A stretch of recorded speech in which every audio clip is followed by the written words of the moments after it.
ദൈവത്തിൻ്റെ പരിശുദ്ധ നാമം വാഴ്ത്തപ്പെടുമാറാകട്ടെ. ഒരിക്കൽ കൂടെ ക്രിസ്തുയേശുവിലേവർക്കും സ്നേഹ വന്ദനത്തെ അറിയിക്കുന്നു. ഈ ദിവസങ്ങളിൽ നാം ചിന്തിച്ചുകൊണ്ടിരിക്കുമ്പോൾ വളരെ രൂക്ഷമായ നിലയിൽ ഇസ്രയേലിലും ഇറാനിലും ഒക്കെ നടക്കുന്ന യുദ്ധത്തെക്കുറിച്ച് നമ്മൾ ചിന്തിക്കുന്നു.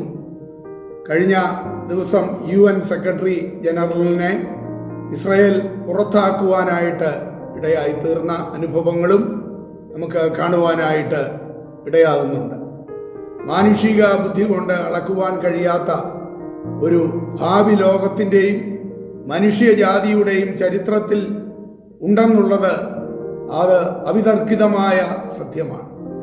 ആ രഹസ്യം സ്വർഗത്തിലെ ദൈവം വിശുദ്ധ തിരുവെഴുത്തുകൾ മൂലം മനുഷ്യവർഗത്തിന് വെളിപ്പെടുത്തിയിട്ടുണ്ട്. അവധാനപൂർവം പഠിക്കുകയും പരിശോധിക്കുകയും ചെയ്യുന്ന ഏതൊരു വ്യക്തിക്കും ശരിയായി ഗ്രഹിക്കത്തക്കവണ്ണം വിശുദ്ധ വേദപുസ്തകം ആ കാര്യം വളരെ വ്യക്തമായി വിശദീകരിക്കുന്നത് നമുക്ക് കാണുവാനായിട്ട് സാധിക്കും. 2 പത്രോസിന്റെ ലേഖനം 1-ാം അധ്യായത്തിന്റെ 19 മുതൽ ഉള്ള വേദഭാഗങ്ങൾ പ്രവാചക വാക്യവും അധികം സ്ഥിരമായിട്ട് നമുക്ക് ഉണ്ട്.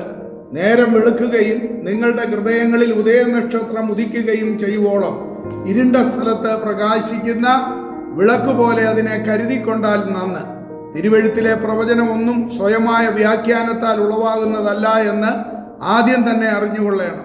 പ്രവചനം ഒരിക്കലും മനുഷ്യന്റെ ഇഷ്ടത്താൽ വന്നതല്ല, ദൈവകൽപ്പനയാൽ മനുഷ്യർ പരിശുദ്ധാത്മ നിയോഗം പ്രാപിച്ചിട്ട് സംസാരിച്ചത് അത്രേ എന്നാണ് നമുക്ക് മനസ്സിലാക്കുവാൻ കഴിയുന്നത്.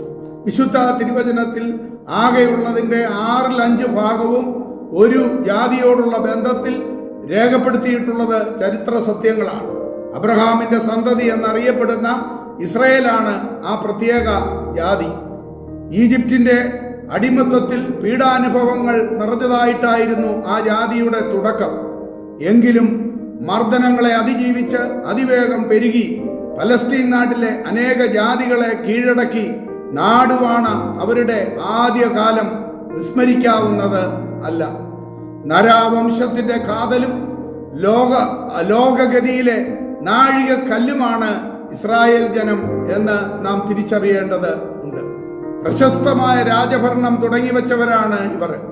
ലോക രാജാക്കന്മാരുടെ മുന്നണിയിൽ ഇസ്രായേലിന്റെ ശ്രേഷ്ഠ രാജാക്കന്മാർ അവരോധിക്കപ്പെട്ടിട്ടുള്ളതും ചരിത്ര സംഭവമാണ്.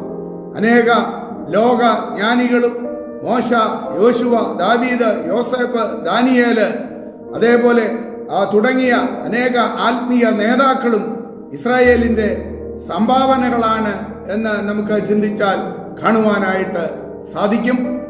ബഹുദൈവ വിശ്വാസം മനുഷ്യ മനസ്സുകളെ അത് വളരെ അന്ധകാരാവൃതമാക്കി തീർത്ത ആ പുരാതന കാലത്ത് ഒരു മനുഷ്യനെ അഥവാ അബ്രഹാമിനെ ദൈവം വേർതിരിച്ച് വിളിച്ചിറക്കി അങ്ങനെ സ്ഥിരമായ വാഗ്ദത്തങ്ങളും അവകാശങ്ങളും ആ മനുഷ്യന് നൽകി പരിപാലിച്ചതിന്റെ പ്രതിഫലനമാണ് ഈ ചരിത്രം എന്ന് നമുക്ക് മനസ്സിലാക്കുവാനായിട്ട് കഴിയും. കത്തി എരിയുന്നെങ്കിലും വെന്തുപോകാത്ത ഒരു മുൾപ്പടർപ്പിനോട് ഈ ജാതിയെ ഉപമിച്ച് പുറപ്പാട് 3-ാം അധ്യായത്തിൽ ഹോരേബ് പർവ്വതത്തിൽ വെച്ച് മോശയ്ക്ക് ദൈവം അത് വെളിപ്പെടുത്തി കൊടുക്കുന്നതും നമുക്ക് കാണുവാനായിട്ട് സാധിക്കും. അപ്രകാരം ആർക്കും നശിപ്പിച്ചു കളയുവാൻ കഴിയാത്ത ഒരു ജനതയാണ് അവർ എന്ന് കാണുവാൻ സാധിക്കും. സംഖ്യാപുസ്തകം 23:19 ഇസ്രയേൽ അഥവാ അത് തനിച്ചു പാർക്കുന്ന ഒരു ജനം ജാതികളോട് എണ്ണപ്പെടുന്നില്ല എന്ന് രേഖപ്പെടുത്തിയിരിക്കുന്നതും കാണുവാനായിട്ട് സാധിക്കും. അങ്ങനെ ഇസ്രയേലിനോടുള്ള ബന്ധത്തിൽ ഈ നാളുകളിൽ വളരെ വ്യക്തമായി പ്രവചനങ്ങൾ നിറവേറുകയാണ്. ഇത് അന്ത്യകാലത്തിലേക്ക് ശീഘ്രം അത് ഉദിച്ചുകൊണ്ടിരിക്കുകയാണ് എന്ന് ലോക സംഭവങ്ങൾ നമ്മെ വിളിച്ചറിയിച്ചു കൊണ്ടിരിക്കുന്നത് ഈ ദിവസങ്ങളിൽ നമ്മൾ ചിന്തിച്ചു കൊണ്ടിരിക്കുകയാണല്ലോ.